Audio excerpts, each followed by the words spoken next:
What if one of the most important words in Christianity is also one of the most misunderstood? Millions of believers talk about grace. We sing about grace. We preach about grace. We quote scriptures about grace. But what if most Christians only understand a small portion of what grace really is? What if grace is not just the reason you were forgiven, but the very power that transforms your life from the inside out? What if grace is not merely God overlooking your weakness, but Christ Himself living His life through you?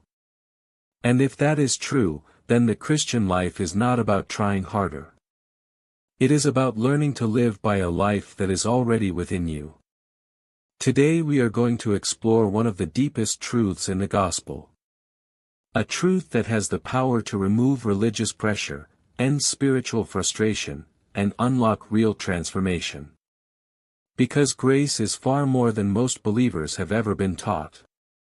If you ask most believers what grace means, the answers usually sound very similar. People often say, grace means unmerited favor. Others say, grace means God forgives us even when we don't deserve it. Some go a little deeper and say, we are saved by grace through faith, not by works. And to be clear, all of these statements contain truth. But they do not contain the whole truth. Over time, grace has been reduced to a definition. It has been compressed into a theological phrase.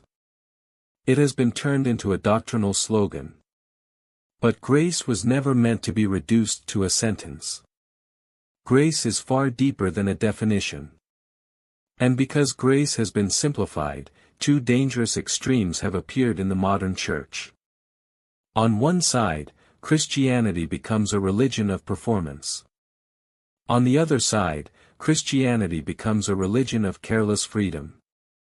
Both are distortions. Both miss the heart of the gospel. So to understand grace properly, we must first examine the misconceptions.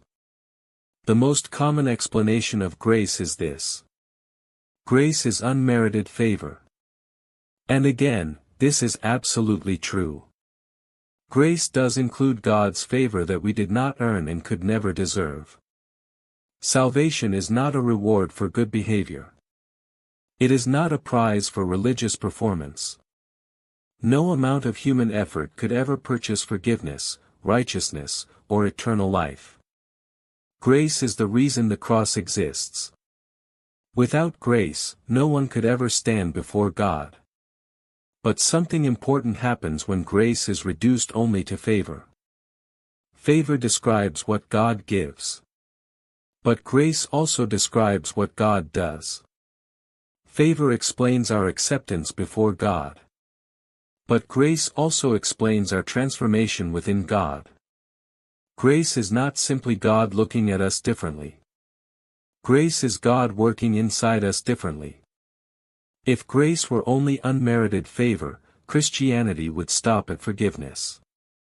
But the gospel never stops at forgiveness. The gospel always moves toward transformation. There is another misunderstanding that often appears as a reaction to legalism.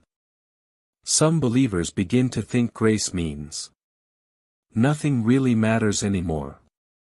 Since God forgives, sin becomes trivial. Obedience becomes optional. And grace becomes something like a spiritual permission slip. People say things like, "Don't worry, we are under grace. God understands. Grace covers everything." But this interpretation reveals a deep misunderstanding. Grace does not excuse sin.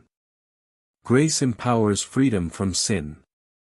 Romans 6 verse 14 states, "For sin shall not have dominion over you, for you are not under law but under grace." Grace is not God's way of saying, sin doesn't matter.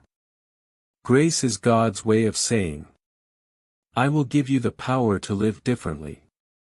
True grace does not make holiness unnecessary.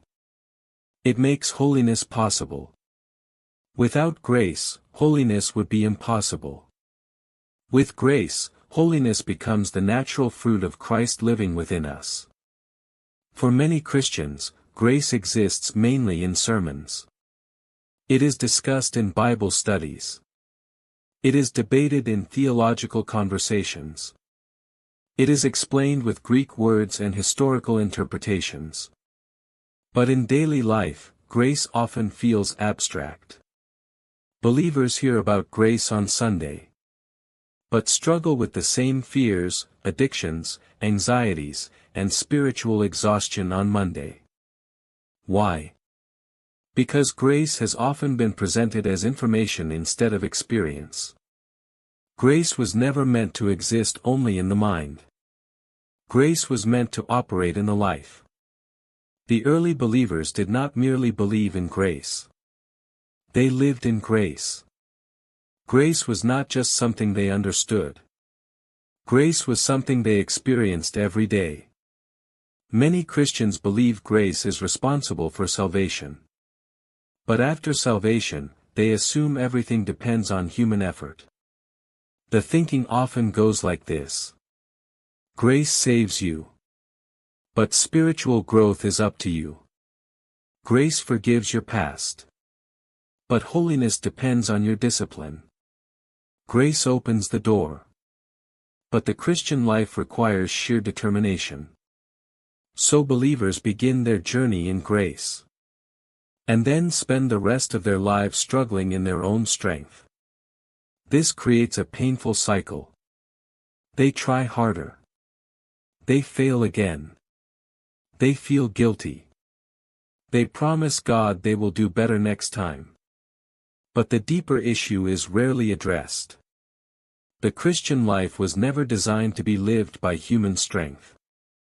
It was designed to be lived by divine life. Here is the truth that reframes everything. Grace is not merely something God gives. Grace is Christ Himself working within the believer. Grace is not simply divine assistance. Grace is divine life within human weakness. This is why the Christian life is not about trying harder. It is about yielding deeper. The secret of the gospel is not improved human effort. The secret of the gospel is Christ living within us. This is why the Apostle Paul spoke of the mystery. Christ in you. Not Christ helping you from a distance. Not Christ inspiring you from heaven. But Christ living within you. Grace is the active expression of that indwelling life. If grace is only favor, the Christian life becomes passive. If grace is a license, the Christian life becomes careless. If grace is merely doctrine, the Christian life becomes intellectual. But if grace is Christ living within you, then the Christian life becomes a living union with God. This means something powerful. You are not alone in your struggle. You are not dependent on your own strength. You are not trying to imitate Christ from the outside. Instead, Christ Himself is forming His life within you. The same power that saved you is the power that transforms you. The same grace that forgave your past is the grace that reshapes your future. If grace is Christ living within us, then where does it operate? Not primarily in buildings. Not primarily in religious activity. Grace works in the human soul. The mind. The heart. The desires. The conscience. This is where the Spirit of God begins His deepest work. Many believers spend years trying to change their behavior, while their inner world remains untouched. But grace works in the opposite direction.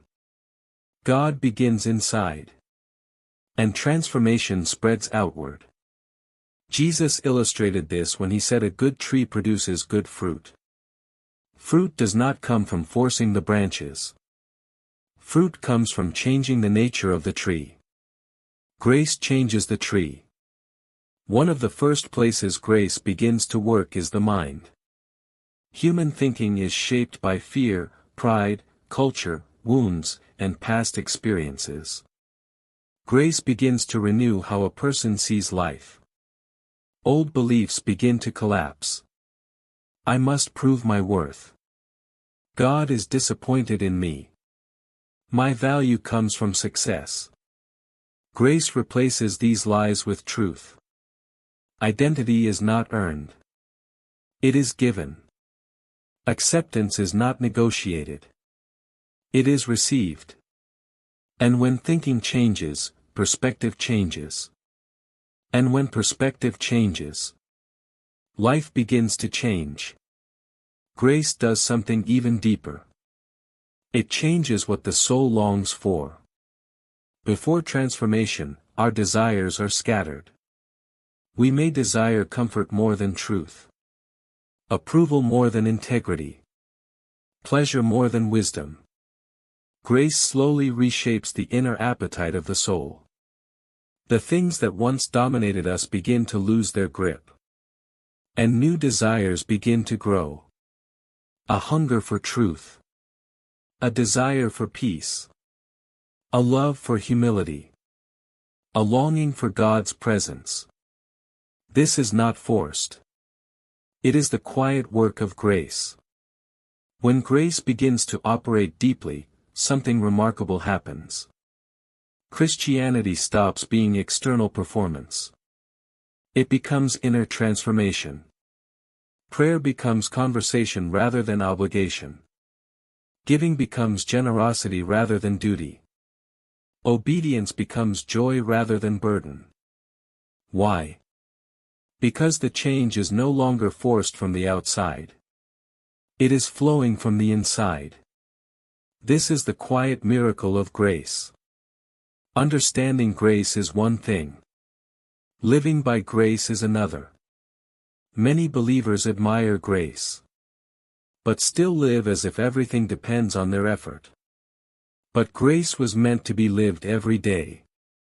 Living by grace begins with surrender. Grace does not flow easily through a heart that insists on controlling everything. But when the soul learns to say, "Lord, not my will but yours," something powerful happens. The pressure of self-effort disappears. You begin to live from rest rather than strain. Grace begins where self-reliance ends. The Bible describes the Christian life as walking in the Spirit. Walking implies movement and relationship. Not a single moment, but a daily rhythm. Walking in the Spirit means learning to respond to the inner leading of Christ. When irritation rises, grace whispers patience. When pride rises, grace invites humility. When fear appears, grace offers trust. Each small act of obedience strengthens the flow of grace. When grace truly takes root, the result is a beautiful life. Not necessarily a life of luxury, but a life filled with things money cannot buy. Wisdom, strength, character, peace, endurance, love. These qualities cannot be manufactured through effort alone. They are the fruit of grace working in a surrendered heart. A believer who possesses these qualities is living a life that is truly rich, regardless of circumstances. So the question is no longer, how hard am I trying to follow God? The real question becomes, how deeply am I allowing Christ to live his life through me? Because the Christian life was never meant to be lived by human strength. It was always meant to be lived by divine grace. Grace is already available. The invitation is simple. Stop resisting the Spirit. Yield your heart. Walk with God moment by moment. And allow the life of Christ to grow within you. If this teaching helped you see grace in a deeper way, take a moment right now to like this video. It really helps this message reach more people who may be struggling spiritually. Also share this video with someone who needs encouragement in their walk with God. And if you want to continue exploring deep biblical truths that transform everyday life, make sure you subscribe to the channel and turn on the notification bell so you don't miss the next teaching. Because the goal is not just to know the truth. The goal is to live the truth that transforms. And grace is where that transformation begins.